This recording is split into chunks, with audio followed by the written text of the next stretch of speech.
disciples discussion that we're going to try to have here at Bedford First Christian Church. I'm a deacon here. My name's Lincoln Merchant. And I am pastor here. My name's Will Brown. And we're having these discussions because a lot of modern people don't even know why we do spirituality. We don't know why we do religion. We don't know why we do Christianity. Don't know what the disciples of Christ is. And we want people to come to Bedford First Christian Church and worship with us. Yeah. And I think it's good sometimes, too, to take things and, you take your car to the shop every so often to get a checkup. As we get older, we're reminded why checkups are important. And I think it's sometimes, maybe with our faith, too, what are our roots? What's our DNA? Sometimes it's good to unbox what we believe because it helps us figure out what we and who we are, because it helps us figure out where we're going and what we're doing. That's right. So part of this is who we are, what we do, and why we do it. So we're going to start kind of in the middle at the Bible. Excellent. What is the Bible? That's a good question. I was joking about it earlier. Sometimes they're good paperweights. Sometimes they're good things to level your desk. But as Christians, I'd hope that we'd have a little more stake in what is the Bible. I have a nice array of them here. Mm-hmm. There's a lot of different translations of it. But it's a collection of stories. There's the New Testament and Old Testament. Both of those have history books. Both of those have poetry of a sort. Both of those have prophecies. Essays of sorts. Yeah. There's a collection. Some of our TV series. My wife loves Black Mirror. I've only seen a couple episodes. It's like a collection of anthologies, though, and the Bible has all this collection of books in them, and there's different kinds of literature. I think one common theme throughout all of them is it's the story of people who were learning and trying to be faithful through the ages. But there's a lot of different stories and a lot of different ages. Yeah, it was written between 2,000 and 3,000 years ago across that whole span. It was written in the Middle East and in the Eastern Mediterranean. And it's the collection, to me, it's a collection of ancient literature that was important to ancient Jews and early Christians. It's a good textbook definition. I like That's that. Right. So like you said, it's been translated from a different time, a different place, different language. Yeah, Greek and Hebrew. Mm-hmm. And we have this nice stack of Bibles here, and there's a lot of. Just got done with nursing home church, and I was talking about that with somebody a little bit. Mm-hmm. I don't know about you, but there's the joke. It's all Greek to me. Right. Well, I don't know. I know very little Greek. I don't know about you. No. Sometimes things don't translate perfectly, but I think all translations, one theme they have in common is that they were translated by people who were trying their best to be faithful to what the original texts were. And they're trying to put that message translate that message in a way that's both authentic, but also the everyday person can understand it and do something with it. Right. My preferred Bible, I didn't put it in the stack, but it's the New Revised Standard Version, which is updated every so often as scholarship improves, as they find new manuscript pieces that are older. They can correct different little things in there. But some people, I think we have a King James Version in here, lots of different versions. Now the King James Version is getting so old that it's actually kind of hard to understand early modern English. So, but do the disciples have a preference? Yeah, Disciples of Christ as a denomination, I think it's safe to say there's an old quote, no creed but Christ, no book but the Bible. but we don't have a set translation. Okay. I have been in faith communities where there were people, in disciples' faith communities, where there's some people, by God, it's going to be the King James Bible or nothing. And those same people worship alongside people who love the message vehemently, and they'll faithfully hold to it. The Message is the one that's very modern, circa maybe the 90s. Yeah. Right. There was a 1920s thing where they tried to translate, I think it was called the Goodspeed Bible. I don't have one, but they tried to translate it. And like, there's the story of the eunuch, and he's riding along in his chariot talking to Peter. I think it was Peter. It's in the book. And they translated chariot as car, and the eunuch rolled his window down and was talking to the disciple to try to put it in modern vernacular. Right. I think at that point maybe we could call it a commentary, but Right. I think NRSV is a good gold standard. I got to say, probably if I had a favorite, NRSV, New Revised Standard Version, is curated well. And it's the words are, you can understand what they're saying, but I think there's a good effort to be very intentional. But a lot of times when I'm preaching, it's not uncommon for me to look at multiple translations, because sometimes it teases something out or something's different, and I hadn't thought about that. What's going on there? Let's do some more homework. Yeah, it is a lot of homework in a lot of ways, because I mean, just imagine 1,000 years ago in Northern Europe, there'd be Vikings around.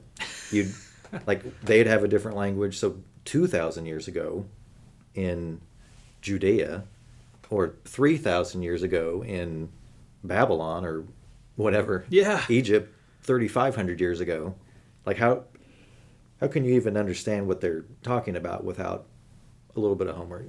Oh, absolutely. It would have been we think of major cities today being these cultural testing grounds for ideas and cultures coming together, melting pots of sorts of culture. Some of these places would have been the same thing, all these different languages and ideas, and sometimes ethics varied quite differently. Not unlike our world today sometimes. And they would have been it talks about, and some of the stories in the Bible are people trying to figure out, well, our God teaches us this and your God teaches you that, and these don't agree, so they have to figure that out. Right. Sometimes they succeed, sometimes they fail. Maybe that's my personal take on some of that. So you're an ordained minister. You went to disciple seminary. Yes. Yeah. Is there a official approach to the Bible that's taught in the Disciples of Christ denomination? Like, how do we approach the Bible? I wish there, sometimes it would be nice if there was just a cookie cutter way. And I think one thing about disciples is we don't have this top-down hierarchy. I think that disciples have, and all churches of the Stone Campbell movement that disciples came out of, I think while there's no, this is the one way you do it, I do think that they encourage and promote upper level thinking through that process. What does the text say? Where is God speaking? And on an academic level, what does the text say? What does this teach, and how do we convey that? On a faith level, what is this? Where is God in this story, and how does this? And what is God teaching us, or what is God teaching the people through these stories? Right. That's so contextual. But I love Disciples Polity because they give us. We don't have this. Like I said, we don't have this top-down hierarchy. Right. But I think there is a desire to be sincere and earnest and clear and academic, but there's nothing wrong with simplicity either. I see a lot of different expressions of the Stone Campbell movement from, there were like 2 or 3 major splits, and you have some groups that are very literal in their interpretations of Scripture, to the point of there's no music in the New Testament, so we're not going to have new music or have instrumental music in our worship, by gummy. Right. They're pretty strict on that. And I admire the sincerity of that faith. But I don't know if that strictness is necessarily the best approach. So you're saying you work Yeah, sorry. you work with the Bible Yeah. as an individual and as a church, as an individual church. I'd like to think so. Yeah. So you take the text and then you see what it means to you, Yeah. and you can do the academic work and get the context around it, Yeah. historical context or how other people have looked at it. But it's up to you to go back and forth with the text. Yeah. There's this idea of I was talking about this with somebody else today. It's been an interesting day. Lectio Divina, divine word. And we've, and maybe from a different angle, it talks about it as living word. And where does God go? And I think about our people. Maybe there's somebody who's dealing with a lot of doubt in their paradigm, or they're dealing with difficult questions that there are maybe not the easiest answers. Well, does the text speak to that in some way? And there's some different tools and instruments and ways of thinking about it. I can delve into that today if you want me to, or we can save that for another day. I'll leave that. I'll put the ball in your court on that. But we don't have a set. In reply to that, what do disciples teach you how to understand the Bible? I think that they teach you to try to understand it as best you can. And these stories speak to truths and morals and ethics And wisdom. that are timeless. Right. They spoke to people, like you said, 2,000-3,000 years ago. Right. And It's important enough to preserve and hand down, and I think they still valid today. Right. Sometimes we have to contextualize that. There's a long history of different contextualizations of what this teaches, but sometimes we hit the nail on the head. Sometimes we miss the mark, but yeah. Okay. Well, when you were saying tools, did you mean like interpretive tools, interpretive lenses, or? Yeah. There's, looking to the shelf behind us here, there's a couple different commentaries up there. People who've studied some of these texts in depth and know some nuances and some context and culture around them. There's also, in terms of, you have a whole book. I'm not going to preach on the whole book on a Sunday. Right. There's not many books that are short enough we could read them in an hour on a Sunday. Right. How do you pick what to preach on? Well, one tool that I lean on, and people will argue for, I lean on a lectionary. It's a selection of passages every week. I use the Revised Common Lectionary often, which is a 3-year loop. It goes through these church seasons, year A, B, and C, and it goes through Christmas and Easter, and it starts Christmas, Tide, and then it goes through. There's a little bit of ordinary time, and then it goes through Lent, which builds towards Easter, Eastertide, Pentecost, and you have some ordinary learning time, and then it comes back around to Advent and Christmas again. And it does 3 cycles of that. It's like a holiday cycle. Every year is the holiday cycle. Yeah. And then there's different verses that have been selected by tradition over the years that fit each season. Yeah. Kind of like you have holiday decorations at home. You pull these certain ones out at certain times. Or, kind of the same thing with passages. And it was designed to help us as faithful people who are trying to be faithful read different parts of the Bible that sometimes we may not wander into. I love seeing some of these rare, oddball Old Testament prophets pop up, and sometimes I'll preach from them just because, Obadiah. Right. What does he have to say to us today? But the Revised Common Lectionary, there's an Old Testament passage, and there's a psalm, a gospel, and there's a New Testament passage every week. And so sometimes maybe this text doesn't speak to me good or bad, but maybe the psalm does. Right. Or maybe and so it gives a little bit of flexibility within that tool. Well, this is every Sunday at worship we read at least one verse, Yeah. and typically you build a sermon around what it meant to you or what you could research about it, or Yeah. is that the main way we use the Bible, like on a regular basis? At least in preaching, yeah. Yeah. Yeah. And I look at a lot of our members. Some folks will have regular disciplined readings, and there's a menagerie of tools out there Right. that would take some time to be exhaustive on that. And I think there's also a lot of folks will do Bible studies too. I've done a few Bible studies. We don't have one at the moment, but I think we're gearing up for a couple things here in the next month or two. But Yeah, it's a. That was one of the questions I had written down. Was Oh. the book is thousands of pages long. So, where would you start? where would I start? Do you start at the beginning? Yeah. So. Oh, hi! You never heard of Christianity, but you want to read their holy book? Right. Yeah. It would take a few months and Yeah. get through this. Yeah, it would take a while. Reading the Bible in a year is a major undertaking. I know there's several tools. I've tried a couple times, and usually I get through about. I gotta say, I made it a few months in, but then something happened and I fall off. But I think, one can start at the beginning. That's a good place to start.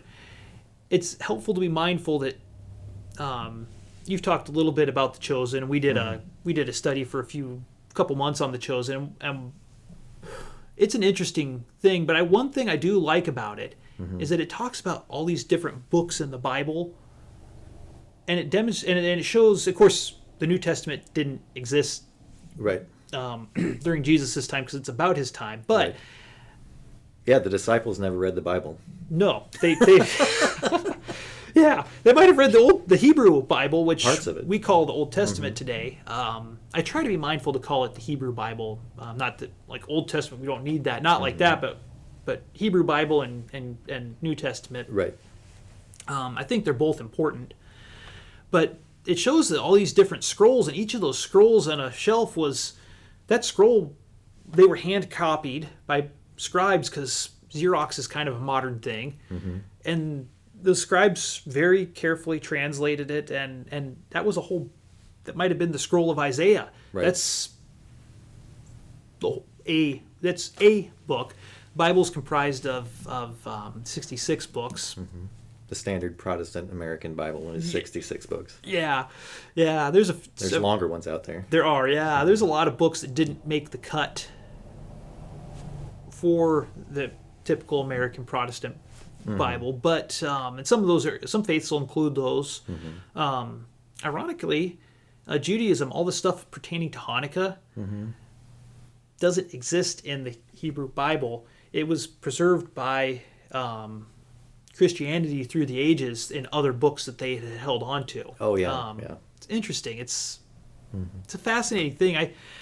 And of course, there's 1,000 conspiracies. Oh, there's this book that didn't make the Bible, and why? Oh, it's a secret book. But I think, the Bible this thing that we have today was put together by the Roman Empire in about 400, and they wanted to have a universal set of texts that they could reproduce and distribute when they adopted Christianity, and they charged some church fathers, some church people, leaders in the church to curate this text and to decide. And so they picked books that were most commonly used in the churches that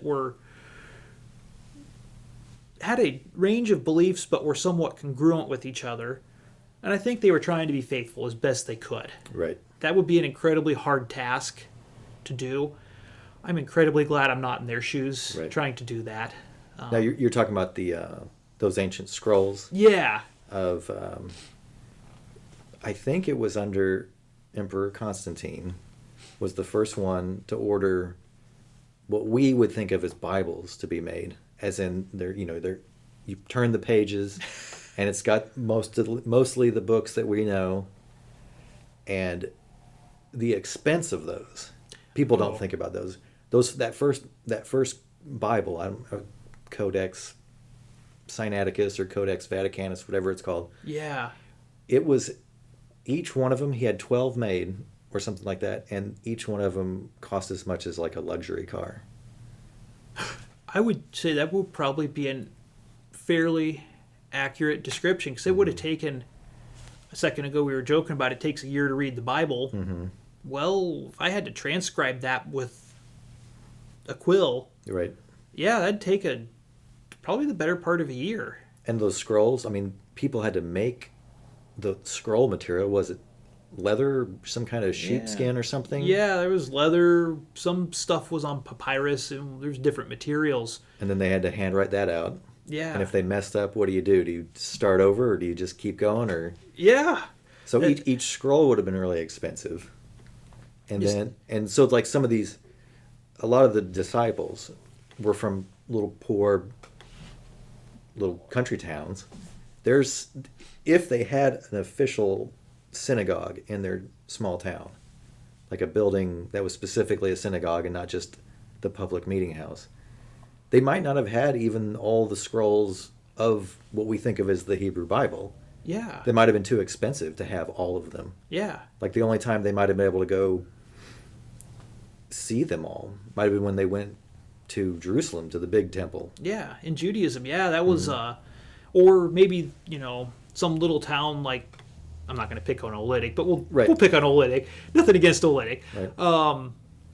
Olytic might have the hand-me-down scrolls from, not from Jerusalem, but from the big, they might have third or fourth time hand-me-down scrolls, and they might be decades or even older, and they're handled very carefully. It was such a monumental undertaking.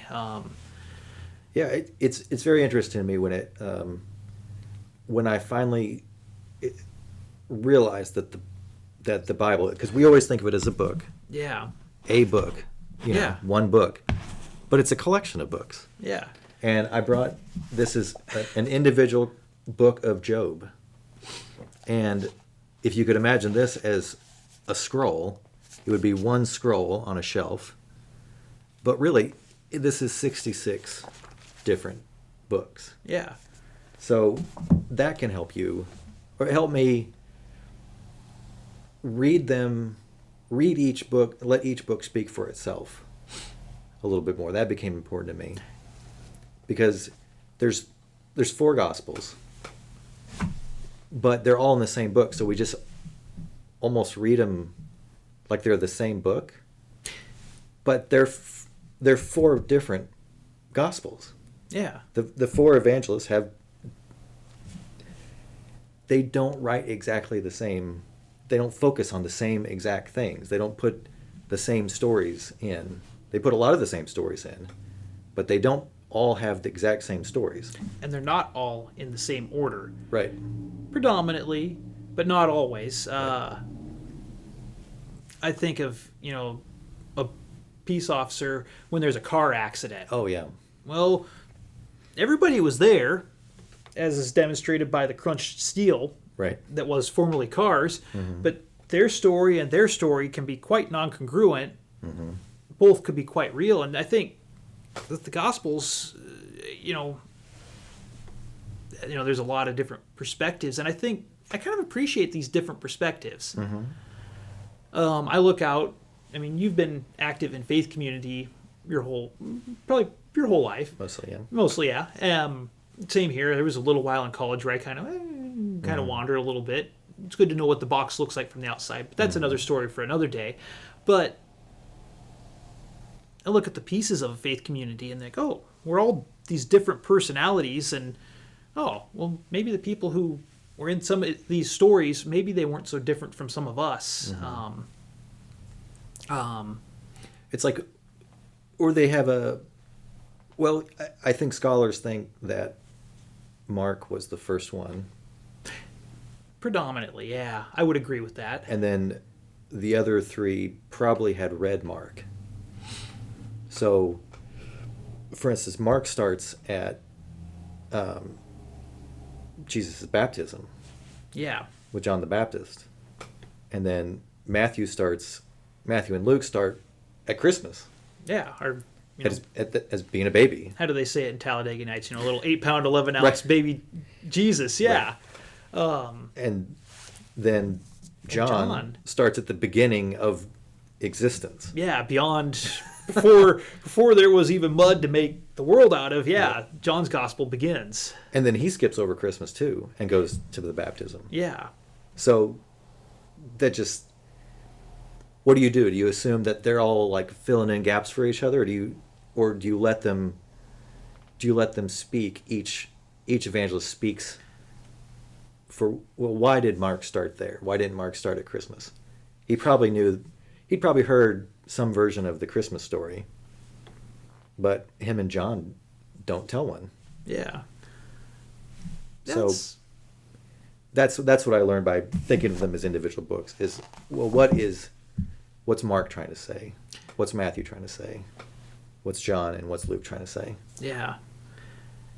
And they can speak to each other, but I'm always hesitant when we try to mush things together, and sometimes they don't fit.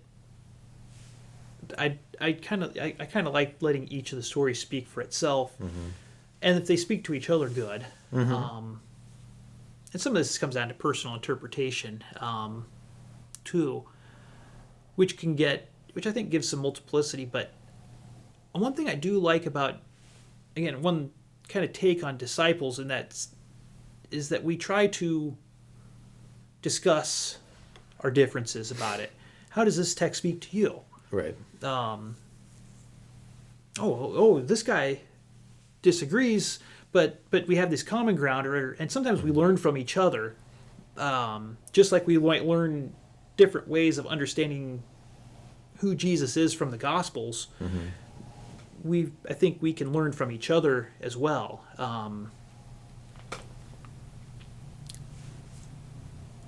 Disciples have, a lot of churches through that Stone Campbell movement have been very adamant about read the stories. We may not always agree on them, but let's discuss them civilly or to the best of our abilities, and try to give each other a little liberty where we might disagree, but try to find that common ground where we can walk together as faith communities. When we're at our best, I think that's a good expression of Christianity, of Stone Campbell movement, and of disciples. Start and return frequently to the common ground. Yeah. A couple Sundays ago, I preached on something, and there were a couple people who came up to me afterwards, and there's this other thing in this other story, this other part of the gospel where this person pops up. I think it was the Doubting Thomas thing, and they recalled a different passage, and that's a good point. A little too late because the sermon was we were done with the sermon. He couldn't speak to that what I said in that space, but it was a good tension. So in the disciples especially, would you say there's a strong principle or ideal of not, I don't know, I don't want to use the word, I don't know what the word is, agreeable, or to seek consensus, or to try not to let disagreements lose fellowship? I would think, because people can have very different interpretations or different priorities. People come to a lot of different conclusions about what the most important thing is, and they'll back their argument up with this passage, and then somebody else could back their argument up with this passage. Yeah. Or they can say, no, you're supposed to read this one, you're supposed to read literally, and someone else is like, well, I think that one's more important to read that. What's the moral of that story? Or is there a deeper message they're trying to get across? So do you think the disciples thing is to try to maintain fellowship? Or how would you put it? I think that would be a good pulse on that, to try to find some common ground where we can walk together in our faith. I do think there are times when community, I think it's always possible, but I think there are times where communities struggle to do that. But at our best, I think when we're at our best, I think we do try to find those common grounds where we can find some common fellowship around a matter. But I think that takes both parties intentionally working together, trying to be faithful as best they can.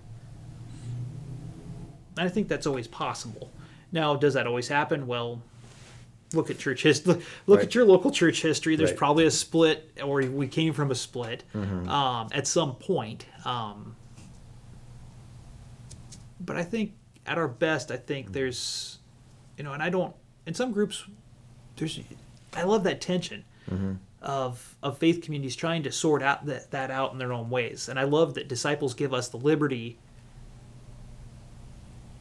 to have that freedom to be flexible in our faith, to deal with the reality of the world around us in different ways, but still give us enough common identity that we can still say, hey, we are all Christians, perhaps in different ways, but I think at our best it gives our churches a diversity that's reflective of the people that are in the book. So are there more conservative disciples churches and more moderate or more liberal disciples churches? I think disciples exist in a wide spectrum. There are very conservative disciple churches in terms of how they think about theologically. Theologically, yeah. It's good to tease that out. Thank you. There's, but I think theologically there are conservative and liberal Christians. There are probably political conservative and liberal churches. And I think when it comes to thinking about Scripture, I look at our own church. There's some people who take a very tight interpretation of Scripture, and there's some people who are very. I think some people get mad at liberals because they take it, they don't take it. They might feel that they cast it out, though they don't take it. I think that a liberal approach might take it seriously, but not always literally, looking for those wisdoms, if you will. Right. I think a faith community at its best, when it's healthy, I'm speaking as a pastor in this capacity, a faith community at its best can give everyone a little space and grace to hold those tensions together. So everyone, say like the disciples, disciples are very hands-off on credence and confessions and things you have to say or you're just out. But maybe you don't have to say it, but the Bible's the book of sacred wisdom. It includes the sacred wisdom. That's what you kind of need to agree on. I think that's a good way to put that. We came from a bunch of folks who really had grievances with creeds that kept that some of the creeds had created barriers to people being faith communities where they were at. And so there's this strong, you have to believe this creed? Absolutely not. I think that there is I think a lot of creeds do have good virtue in them, but forcing people to believe the creed over the Bible, I think that would be problematic for most churches and the most disciples and most churches of the Stone Campbell movement. Again, that no book but the Bible, no creed but Christ, would be it's an old quote that goes back many, many years, and I can't off the top of my head remember the name with that, but I think it would speak to that. All right. My next question is, if someone came up to you as a pastor, as a disciple's pastor, right? Oh. And they have to use your imagination. Well, you're really stretching here. All right. And they were like, if I got in a time machine and went back, 4,000 years ago, would I see with my eyes the animals going into the ark the way I just saw a car drive by the window? That's a great question. I would love to see what those animals and those people would do about a time machine just apparating there. Right. that question's, as a pastor, I wonder. Some of these stories are larger than life. I mean, they are, amazing. They speak of amazing things that God, it makes it sound like God walked there and picked up that pile of mud and plopped it there and there. I wonder that. I think people like Paul, I believe Paul was a real person. I believe Jesus was a real person. I do think they were 12 disciples and they witnessed their Lord, this guy that they had, their beloved friend and leader, crucified under the Romans. Some of the other things in the Bible, I wonder. They're larger than life, and of course, unless you have a DeLorean sitting out back with a flux capacitor, hey, let's go on a joyride. I don't know. Would I like to believe these things are true? Yeah, but I'm going to pick on Jonah. Right. The guy got ate by a fish, and then the fish barfed him up 3 days later on the other side of the ocean. Yeah, if you gotten the TARDIS. Yeah, or the TARDIS. DeLorean, Yeah. and you were on that beach, would you?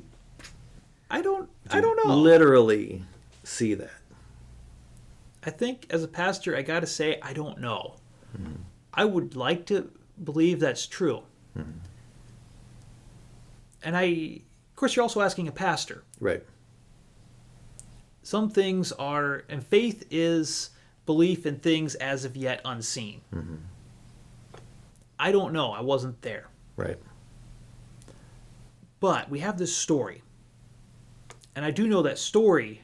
It's true that we have that story. Now I'm dancing around this. Was it true or not? And I'm just going to give you an honest, I could give you a yes, I could give you a no. And some stories I don't know.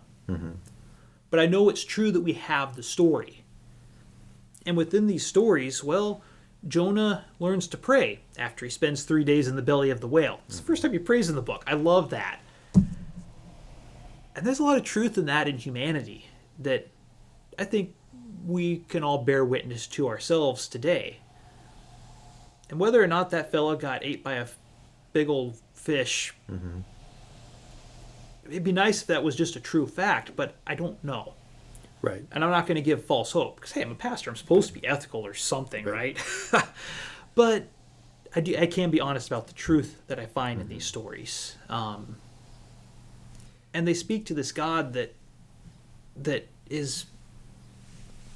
these people have tried to follow faithfully as best they could in these stories. And I see people today trying to. And this God is attributed as a source of these wisdoms that these collection of books, because there's and so I'm not going to give you a yes or no because that's not mine to give as a pastor.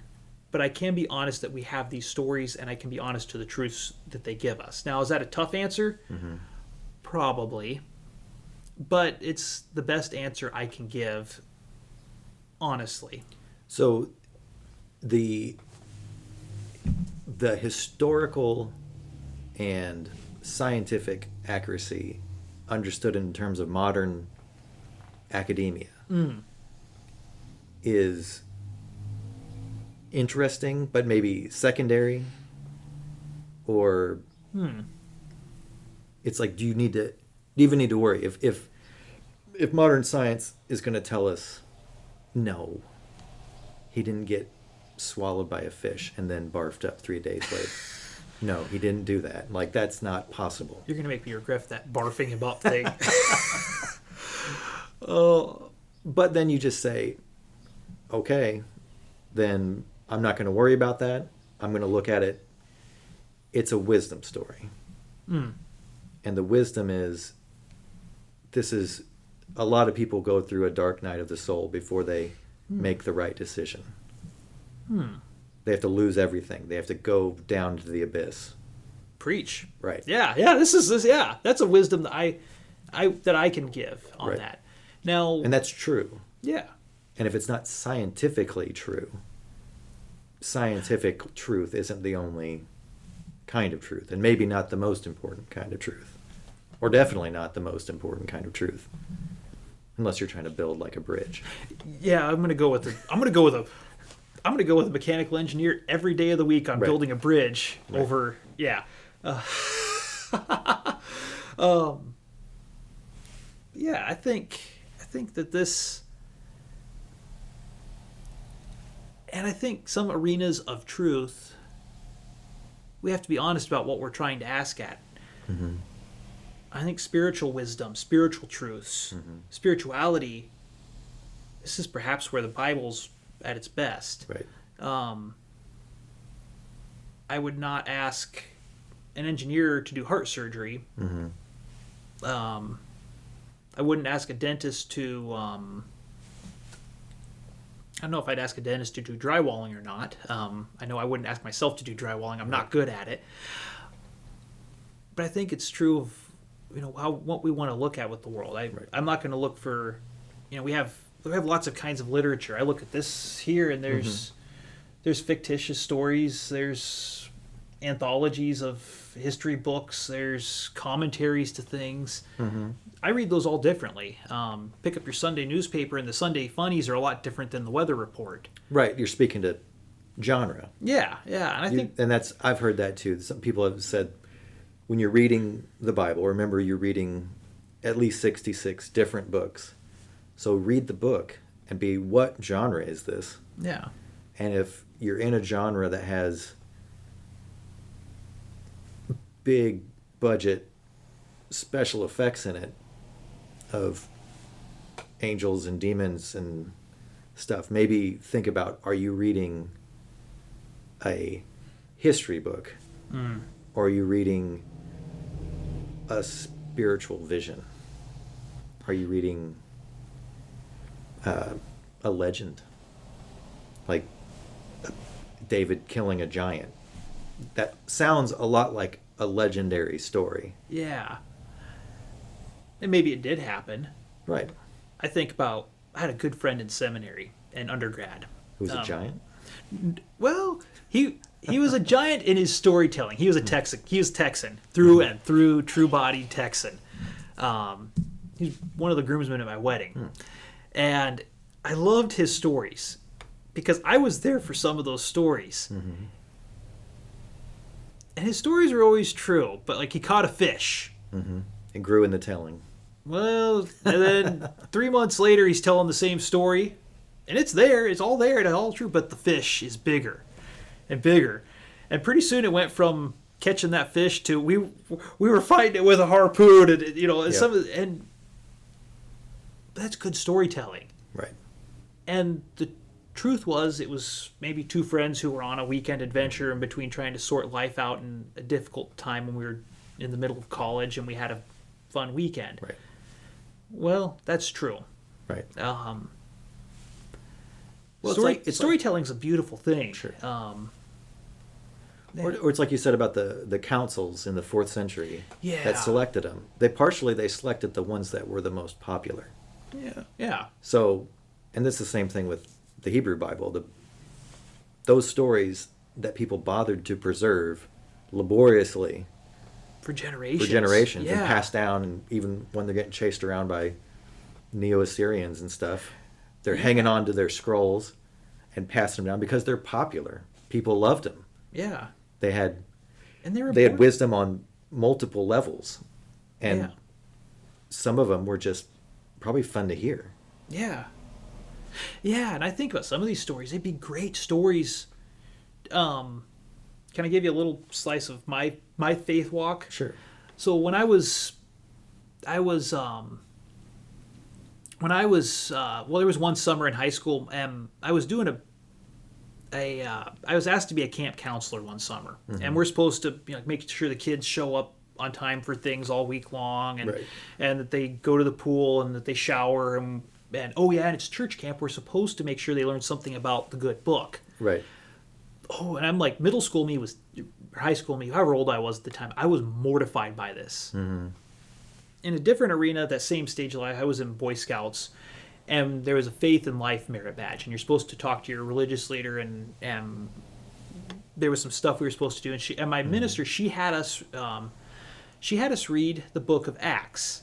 And at the same time, I'd also seen that old Technicolor movie, Ben-Hur, the old one. Yeah.